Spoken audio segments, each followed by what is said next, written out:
La scène e-sports compétitive est à la hausse depuis plus d'une décennie, et il y a plus de gens qui prennent les jeux compétitifs comme un passe-temps que jamais auparavant. Des jeux comme Dota 2 ou CSGO ont des prix de plusieurs millions de dollars dans divers tournois. Cela dit, qui ne voudrait pas prendre les jeux compétitifs comme un travail? Eh bien, c'est pas si simple que ça. Je vais donc vous guider à travers les principales étapes pour devenir un joueur compétitif.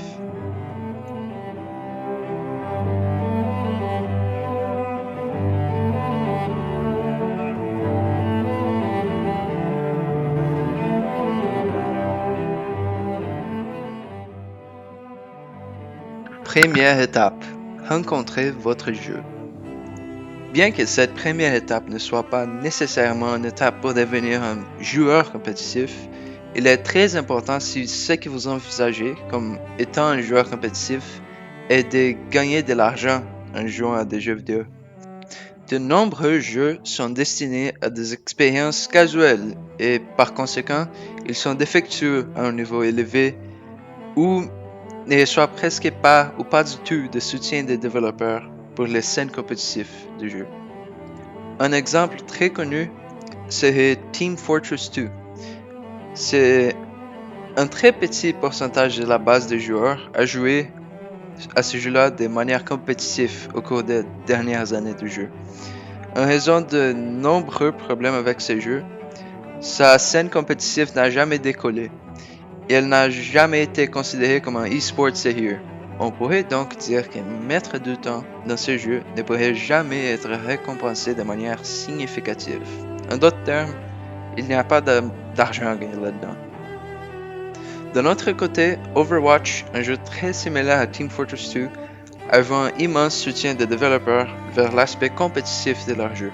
Je parle de Overwatch League, un des plus grandes ligues de e-sport modernes. Le jeu a été créé avec une mentalité de balancer l'expérience vers un jeu compétitif et il y a des joueurs qui gagnent leur vie en jouant à Overwatch de manière compétitive. La notoriété du jeu Overwatch a également aidé à débuter la carrière de quelques streamers de Twitch, tels que XQC ou Tim the Tapman. C'est quelque chose que Team Fortress 2 n'a jamais réussi à réaliser, malgré un engagement similaire de la part de leur communauté. Tout cela pour dire que, malheureusement, ce n'est pas tous les jeux qui ont un futur pour un joueur compétitif. Et choisir votre jeu prudemment est essentiel si votre objectif est de gagner sa vie en jouant à des jeux vidéo. Deuxième étape, le Get Good. Maintenant que vous avez choisi un jeu auquel vous aimez jouer, nous pouvons commencer notre première véritable étape pour devenir un joueur compétitif, le Get Good. Ça veut dire l'auto-amélioration. C'est sous-entendu que pour jouer à un niveau compétitif, vous devez être capable de compétir au niveau des autres joueurs. C'est pourquoi ce n'est pas tout le monde qui peut gagner de l'argent avec les e-sports. Devenir bon dans un jeu populaire est un engagement de temps énorme. De plus, il ne suffit pas juste d'être bon dans le jeu de votre choix. Les joueurs capables de jouer en équipe contre d'autres équipes sont généralement les top 1% de tous les joueurs. Sans oublier que jouer en équipe ne signifie pas que vous êtes payé pour le faire. Chaque joueur commence dans une équipe casuelle destinée à s'amuser tout en jouant de manière compétitive. Car pour gagner de l'argent avec le jeu, vous devez pouvoir gagner des tournois avec des prix. Ce qui ne peut être fait que si vous êtes encore le top du top.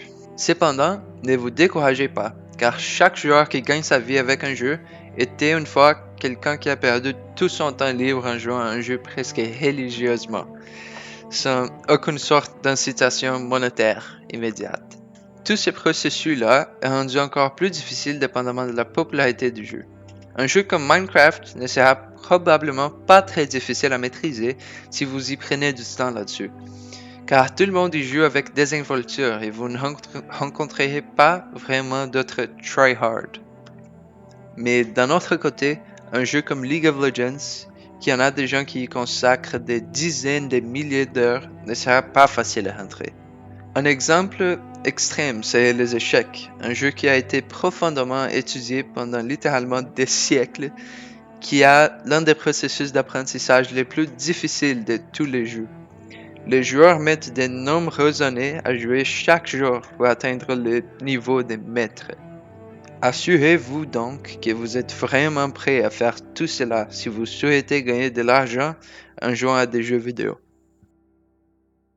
Troisième étape, introduisez-vous à la communauté.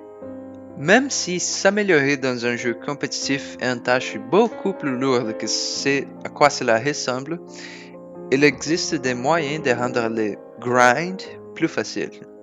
La plupart des jeux PvP ont des communautés actives sur des plateformes comme Reddit, Discord, Twitch et YouTube qui fournissent aux joueurs de nombreuses ressources pour avoir une idée de ce à quoi ressemble un gameplay de haut niveau.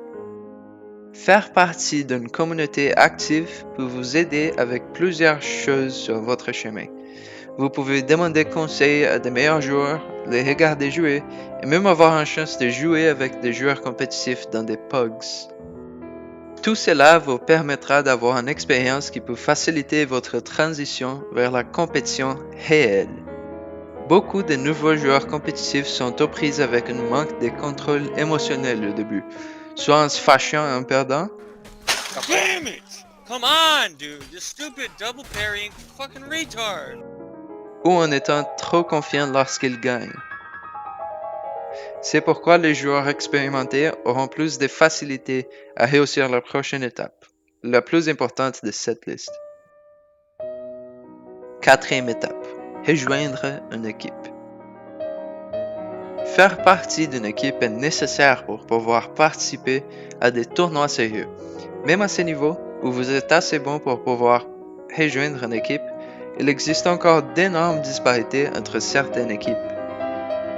Les scènes compétitives les plus populaires comportent une scène plus ou moins séparée en trois crochets, les low tier, les mid tier et les top tier. Les joueurs de haut niveau sont souvent des joueurs qui ont plongé des milliers d'heures dans le jeu et qui jouent depuis des années. C'est ça que je voulais dire quand j'ai dit que vous devez être au top du top pour gagner de l'argent en jouant à des jeux vidéo. Même si des équipes de niveau d'entrée ont des joueurs décents, ils ne seront probablement jamais capables de battre les équipes de top tier avec des joueurs de plus haut niveau. C'est pourquoi dans de nombreuses carrières de joueurs compétitifs, vous voyez l'utilisation de ces équipes low tier comme des expériences d'entraînement. Ils rejoignent de nouvelles équipes quand ils deviennent meilleurs. Finalement, la cinquième étape, le grind. Lorsque vous atteignez ce niveau, il n'y a pas de guide clair ni des étapes à suivre. Tout ce que vous devez faire maintenant, c'est de continuer à s'améliorer et à gagner la reconnaissance d'autres joueurs. Ces joueurs pourraient vous apprendre quelque chose ou même vouloir vous inviter à leur équipe, où vous serez sponsorisé par une compagnie afin de faire enfin de e-sports une carrière réelle. Pensez-vous pouvoir le faire? Avez-vous été découragé par tout ce qu'il faut pour devenir un professionnel?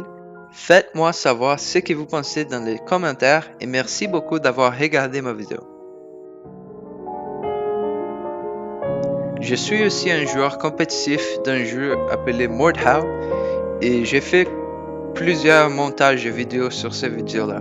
Si vous voulez, vous pouvez regarder sur ma chaîne YouTube. Merci.